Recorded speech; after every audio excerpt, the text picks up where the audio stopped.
Oh, kaya ito, yung ICI, mga bossing, yung ICI, ipako-contempt na daw si Zaldico. Pakinggan nga natin tong balitan to.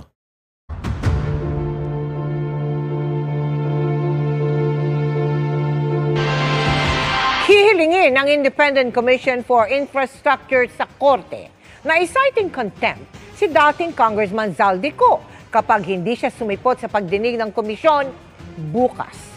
Kaugnay pa rin niya ng maanumalyang flood control projects. Nakatutok si Joseph Moro. Sa dalawang ipinatatawag bukas ng Independent Commission for Infrastructure o ICI, tanging si dating House Speaker Martin Romualdez ang nagpasabing handang humarap sa komisyon. Diba? Pag sa ICI, haharap tong OGAG na to. Bakit? Executive yun eh. Oh, hindi yun nila live stream. Sila lang nag-uusap, walang nakakaalam. Closed door yun eh. Malay mo, pagpunta niyan doon, magsinghutan lang yung mga yan. Kaya pagpunta niyan doon, baka mag-party-party lang yung mga yan. Kunyari, nag-imbestiga sila. Wala na to, style bulok. Tamo, aatin siya dyan. Bakit doon sa Senado, hindi siya umaatin? Diba? O bakit doon sa, sa Blue Ribbon Committee? Doon sa Tricom, Quadcom nila, dyan patungkol sa flood control project nung nakaraan, hindi rin siya sumipot. Tapos dito sa ICI sisipot. Bakit? O kasi nga, yung ICI na yan, style lang nila yan. Sila rin ang gumawa niyan eh. Mantakin mo, sila yung magnanakaw ah. Sila yung magnanakaw, tapos yung magnanakaw gagawa ng isang komite na iimbestigahan yung mga magnanakaw. Sinong amo nung mga binuo sa komite na yan? Ang amo niyan, yung magnanakaw. So syempre, magre-rekomenda itong itong ICI na to na sampahan na ng kaso si ganito. Bakit? Ano ka ba? Kaya nga kita nilagay diyan eh. Para ilihis mo sa grupo namin tapos sa amin mo panagutin yan. Kaya ang kalaunan yan, baka ikaw, ICI, makasuhan ka pa. Tsaka again, walang kapangyarihan yung ICI. Yung ICI po, ang kaya lang po niyang gawin is mag-imbestiga and then magrekomenda ng mga kaso na pwedeng ikaso dito sa mga kawatan na ito. Hanggang dun lang po sila. Wala silang kapangyarihan na magsabi, ito may kasalanan, ito may kasalanan, ito may kasalanan. Sila papatawag nila yung kunyari, ipapatawag nila, tapos pag naipatawag nila yung mga yan, dahil dun sa mga isasagot nito, pusta tayo. Wala silang maire-recommenda na sampahan ng kaso ito. Ang kakanain nila, sasampahan nila ng kaso si Zaldico na sila din ang nagtatago. Yan, si Romualdez, tinatago. Palagay ko, pwedeng hindi totoo to. Malamang hindi totoo. Pero tinatago niyan ni Romualdez yan si Zaldico dahil alam niya, tatanga-tanga yan. Kahit 5 years old yung magpaamin dyan kay Zaldico, aamin yan. Ganun kabugok yan eh.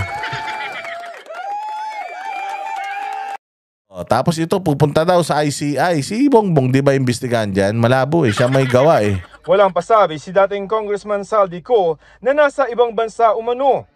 Kaya kung hindi sisipot, magpepetisyon ng ICI sa Regional Trial Court o RTC para i-cite in contempt si Ko. That's the process because as I mentioned before, there's no contempt powers by the ICI. So the process there is pupunta kami sa korte. Kung aaprubahan ng Regional Trial Court ang petisyon ng ICI, ay maglalabas ito ng arrest warrant. Diba? Ang magpipetisyon, ICI. Tingnan mo ginagawa nila kay tanga eh. Ako magpipetisyon na si Zaldico i-contempt. Mantakin mo, walang contempt powers etong ICI. Ba't binuo pa yan? Hindi rin pala makakapagpakulong yan. Rekomendasyon lang pala. Ultimong contempt orders nila dahil hindi umatin sa kanila, padadaanin sa RTC. Siyempre pag dumaan yan sa RTC, anong gagawin ng RTC? Puta, bubunuin, tatabunan yan hanggang sa di na mapag-usapan.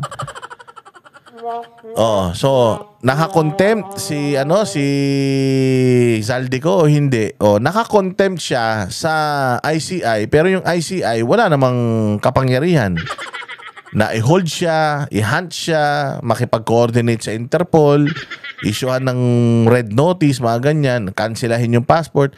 Lahat ng hakbang ng ICI ibibigay nila doon sa mga proper agencies, and it's yung proper agencies na yon yung magde-determine in terms of timing. So kung halimbawa yung contempt orders na yan nasa RTC na, tapos inupuan ng judge siya ng 3 taon, hindi dinesisyonan na dapat ma-contempt talaga, ano mangyayari? Makukulong ba si Zaldico? Hindi. Kaya nga ito, palabas lang nila, tumoro-moro lang tong ICI na to. Walang mariresolba ito dahil lahat ng mga gusto nilang mangyari, hindi nila kayang gawin on their own. Magdidepende sila saan? Sa mga ahensya ng gobyerno. Kunyari lang, meron silang ginagawang trabaho, investigasyon. Pero pagka yan, inirekomenda na. Halimbawa sa DOJ, inirekomenda ko si Romualdez kasuhan. Patutulugin lang nila yan. Patatagalin lang nila, sabihin lang nila na iniimbestigahan pa. Ay, kailangan pang sumagot ng affidavit, counter affidavit at so on and so forth. Oh. 'Di ba? Oh, so ngayon, akala nyo talagang nag-iimbestiga sila pero sa totoo lang kasabwat nila lahat eh. Kasabwat nila lahat, komunista, mga dilawang tae, mga pinklawan ng mga gunggong, mga pendeho na mga taga-Comelec. Lahat nasa kanila eh. So ine-expect mo asikasuhin yung mga recommendations itong ICI na to, hindi patutulugin lang 'yan. Kasi nga, yung ebidensya niyan, ang papunta, Forbes Park, sa Tacloban, tapos may shortcut, papunta na Malacanang sa Aguado.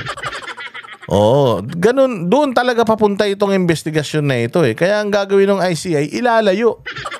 O, sasabihin ng ICI, we came up with a report na ito talagang babaeng ito, o halimbawa itong si Zaldico ay talagang may kasalanan. Oo, and that being said, we are filing a formal case against this person at ito yung mga ebidensya na ipapakita namin. Yung judge, tamad. O kaya, yung judge, wag mo nang judge. Wag mo nang pansinin muna yan. Idakit mo lang yan. Bayaan mo lang yan dyan. Walang pansinin. Kasi, ano pa yan, baka mamaya dumami pa tao rito eh. Di ba kalokohan lang yung ICI na yan, sabi ko sa inyo eh. Laban kay Ko. Sa ngayon ay nasa Immigration Lookout Bulletin lamang si Ko kaya minomonitor lamang ang galaw at hindi rin pwedeng pigilang bumiyahe. Wala ring arrest warrant laban kay Ko para dakpin siya. So help me God. Samantala, nakapanumpa na si dating PNP Chief General Rodolfo Azurin na tatayo rin lang bilang Special Advisor at hindi rin investigator. Tulad ng si Harry Roque, hindi na pala. Ay, hindi pala. Kala ko si Harry Roque yan. City Mayor Benjamin Magalong. Hindi po ako yung investigator, but I'm always at the disposal po ng ating chairman. Ako po yung parang liaison or coordination, magko-coordinate po sa AFP, PNP, as well as sa National Bureau of Investigation, as well as siguro kung utusan po niya ako na mag-conduct po ng intel gathering. Panawagan niya pagkatiwalaan ng ICI at mga miyembro nito kahit hindi isinasa publiko ang mga pagdinig ng komisyon. Okay nang inan yan. Yan din ang hiningi sa atin ni Bongbong, pagkatiwalaan siya eh. Harap-harapan kung sino-sino nilagay sa posisyon. Yung mga nilagay sa posisyon, puro kawatan. O yung pinsan, naging speaker pa, kawatan lalo. Tapos yung kaibigan si Zaldico, yung ICI na yan, tinan mo, yung pumirma ng GAA, lalong-lalo na yung issue patungkol doon sa yung insertion at yung blankong item, di ba? Yung gumawa ng budget sa Kongreso, bago mapunta yan sa small committee at bago mapunta yan doon sa Senado para pagdebatehan. Alam nyo ba na maraming nang nakapirma doon? Nandun si Dong Gonzales, si Suarez, nandun doon si Kimbo. Bakit hindi pinapatawag dito? Bakit si Zaldico na wala dito, pinapatawag dito? O bakit hindi kayo mag-imbestiga? Tawagin si Kimbo, tawagin si Dong Gonzales, para lahat ng involved doon maimbestigahan nyo. Iniimbestigahan nyo yung wala. So, kung walang tao dyan para sumagot sa mga katanungan ninyo, paano kayo magkakamap ng resolusyon? Di ba? Ilang tao na ba pinatawag nyo dyan? Si Villar pa lang. Sino pa? I don't see po any reason na pagsuspetsahan po natin ang kredibilidad, integridad po ng ICI. Dagdag pa ni Azurin, hindi sagot ang mga panawagan sa mga militar at pulis na sumama sa krusada kontra korupsyon. Their call is valid and their cause is just. Yet we must remember, real change cannot be achieved through division, chaos, or violence. Gago. Real change can also not be achieved pag nagnakaw yung presidente, yung pinsan, yung kaibigan. Tanginang yan. Former general, the reason why people are rising dahil meron silang pinaghuhugutan. Ano yung pinaghuhugutan? Yung pagnanakaw. Yun ang kondinahin mo, hindi yung nagkakaroon tayo ng division sa Pilipinas dahil nahahati ang Pilipinas ng mahirap na mga Pilipino at saka mga magnanakaw na mga nasa gobyerno. So yun ang division natin. Hindi mo pwedeng pagsamahin yun. Tubig at langis yun, sir. So kesa batikusin mo yung mga nagrarally, batikusin mo yung mga magnanakaw. Yung magnanakaw, alam mo kung sino pinuno nun? Yung amo mo. Kaya ka nga nilagay dyan eh. Kaya ka nga nilagay dyan para maging aso niya eh. Kaya ka nga si aso rin eh. Hindi ka lang basta aso ka rin. Aso rin eh. Revolutions in the streets may topple governments, but they do not always heal a nation. Sa 421 suspected ghost projects na natukoy ng DPWH mula 2018 hanggang 2024, pinakamarami sa Luzon, kasunod ang Visayas. Meron namang 51 na suspected ghost flood projects sa Mindanao. Tapos ang iimbestigahan, Davao.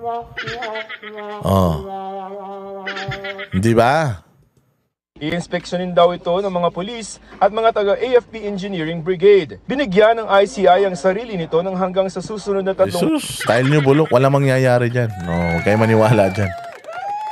Kabalbalan lang yan. Ayan, at dyan po nagtatapos ang ating palatuntunan. Maraming salamat po sa inyong panonood. Panatilihin po naka-like, naka-subscribe. At mag-share po kayo, mag-comment para makita ng taong bayan lahat ng mga kabulastugan sa gobyerno.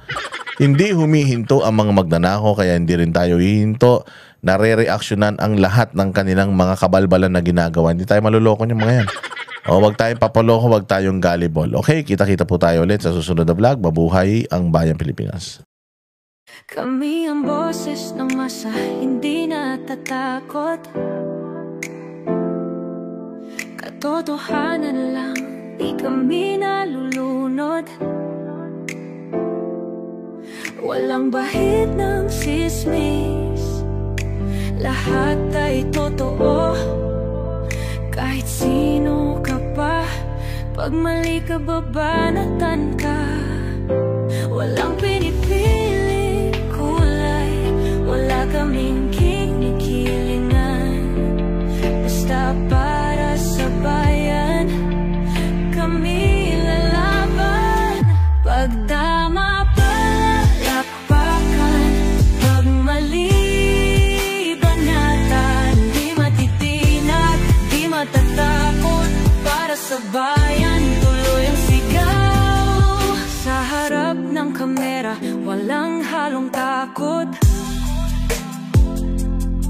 Mga baluktot, lahat kayo'y tutumba. Ang hustisya at totoo, yun lang ang mahalaga. Kahit sinong harang, di kami matitinag. Walang pinipiling kulay, wala kaming kinikilingan. Basta para sa bayan, kami